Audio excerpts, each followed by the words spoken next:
Welcome to China Daily Video News. I'm Bernice Chan. Today we'll look at welcoming the Year of the Ox, but first, the headlines. 2 were sentenced to death and 1 received life imprisonment for their roles in the melamine-contaminated milk case. Jan Yu-jun was handed the death penalty for producing 776 tons of melamine.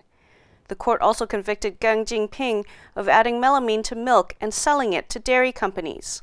The former head of Sanlu, Tian Wenhua, received a life sentence for failing to stop producing and selling milk products even after she was informed of the contamination. Coupons worth almost 10 million yuan or $1.5 million in discounts will be handed out to tourists in Hangzhou, the capital of Zhejiang province, to boost visitor numbers during the financial crisis. The coupons can pay for entrance fees to the city's tourist spots, as well as buy tickets for entertainment events or food. The vouchers are targeted at people living in the Yangtze Delta region and Shanghai. Gas is flowing again after Russia and Ukraine signed a deal Monday to restore natural gas shipments to Ukraine. It finally ended the nearly 2-week cutoff of most Russian gas to freezing Europe. This agreement is a 10-year deal. The exact price was not disclosed, but it will be more than Kiev paid last year, but less than Russia's previous demand of $450 per 1,000 cubic meters. The Beijing government plans to rebuild or restore 12 churches, mosques, and temples. The move is aimed to give Christians, both Catholics and Protestants, Muslims, Buddhists, and Taoists better access to places of worship. The city will spend 12 million yuan or $1.75 million.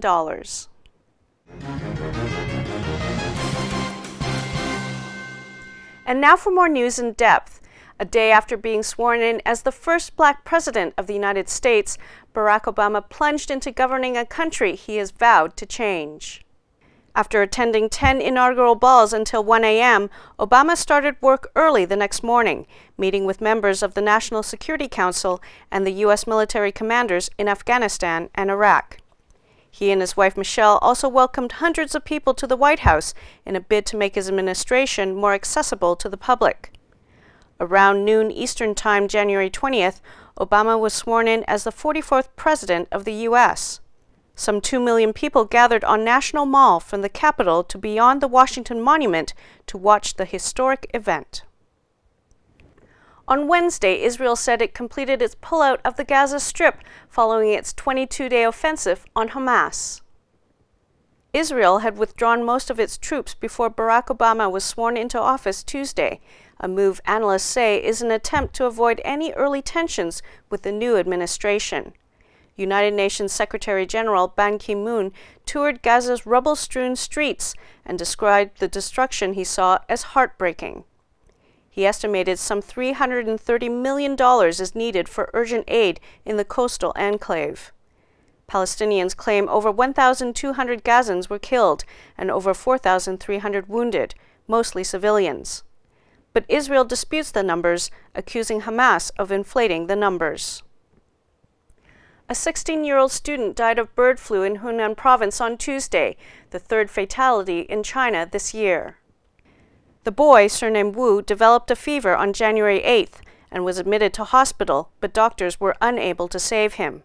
4 people have been confirmed as being infected with bird flu in the past 2 weeks, 3 of whom have died. Since the reemergence of the flu in China in 2003, 34 people have been infected and 23 have died. The 2 recent victims were a 19-year-old Beijing woman and a 27-year-old woman in Shandong province.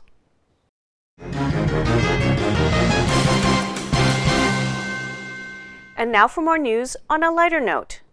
This weekend, China is gearing up for the biggest holiday of the year, Chunjie, or Spring Festival. Millions of people are making their way back home to celebrate New Year's Eve with their families on Sunday. During the holiday, many will be eating delicious dishes, including jiaozi or dumplings, shopping for flowers and goods at temple fairs, and watching entertaining performances. From all of us here at ChinaDaily.com.cn, we wish you all 新春快乐, 牛年大吉. That's all for this week on China Daily Video News. For more video news, log on to our website at language.chinadaily.com.cn. You can also email us. We look forward to hearing from you. We'll see you next time in the Year of the Ox.